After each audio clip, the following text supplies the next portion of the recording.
La parole est à Madame Nicole Hamelin. Merci, Monsieur le Président. Mes chers collègues, Monsieur le Premier ministre, le moment est important pour la France et nous le savons tous. Le défi premier est bien de renforcer notre défense collective contre la menace terroriste. Le groupe UMP est évidemment résolument engagé sur cette voie. Mais n'oublions pas le reste, tout le reste, dirais-je.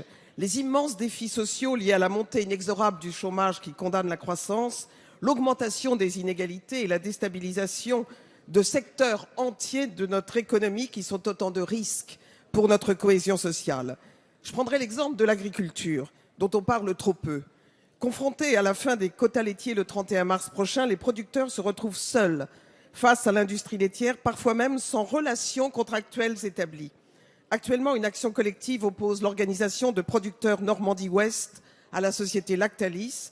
Nous voyons bien l'inquiétude de ces producteurs confrontés à un marché mondial dont les perspectives 2015 sont à la baisse et à une marge de négociation collective et a fortiori individuelle extrêmement limitée.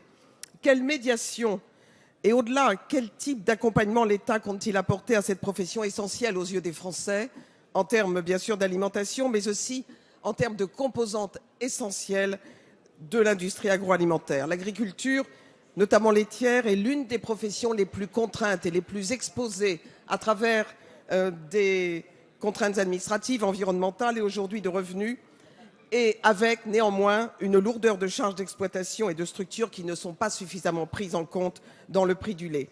Malgré les dispositions européennes du paquet lait de 2012, il n'existe pas d'organisation de producteurs suffisamment puissante aujourd'hui, y compris à l'échelle européenne.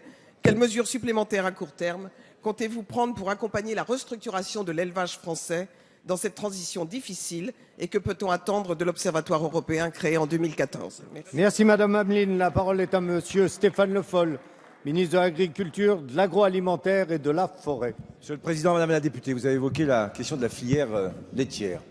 Il y a plusieurs sujets qui concernent cette filière. Il y a à la fois, premier point, la sortie des quotas laitiers qui est effective cette année 2015 et sur lequel il faut trouver des solutions pour l'après-quota laitier.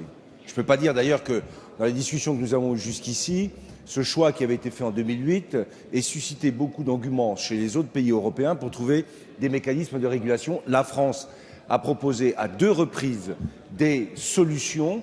Un papier a été encore envoyé. Il sera en discussion en plusieurs étapes sous présidence lettone pour forcer l'ensemble des pays européens à être plus coopératifs dans le domaine du lait.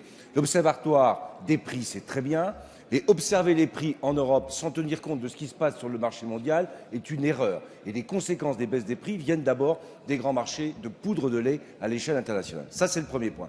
Le deuxième, vous avez évoqué la filière laitière avec les possibilités données aux organisations de producteurs de contester la non-application des contrats qu'ils ont eux-mêmes signés avec les laiteries.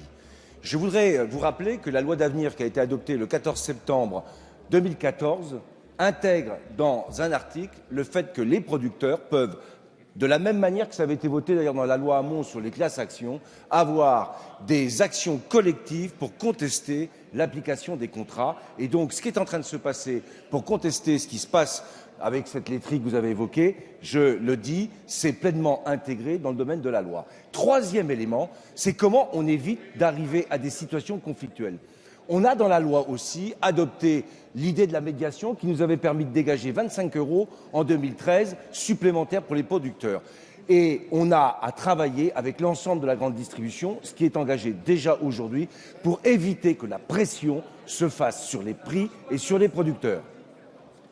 Merci.